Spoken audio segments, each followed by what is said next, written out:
అన్నం తినేవాళ్ళం అందరూ గుర్తుపెట్టుకోవాలి, అన్నానికి వడ్డించే ముందే కూర్చోవాలి.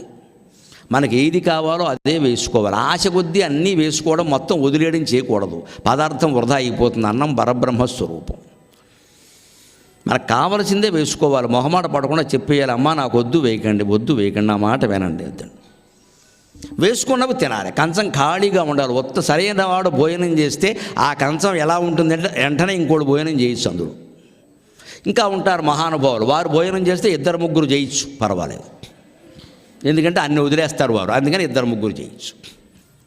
అంచేత కంచం అన్నం తింటే శుభ్రంగా తినాలి. లేదు వడ్డించుకోవడమే మానేయాలి. ముందే చెప్పేయాలి ఆ విషయం, వదిలేయకూడదు. అన్నం పరబ్రహ్మస్వరూపం. ఒక్క హైదరాబాద్, విశాఖపట్నం లాంటి మహానగరాల్లో వృధా అవుతున్న పదార్థంతో లక్షల మంది ఆకలి తీర్చొచ్చు అని సర్వేలో వచ్చింది. లక్షల మంది ఆకలి. ఓ పక్క ఎంతోమందికి అన్నం లేక బాధపడుతుంటే మనం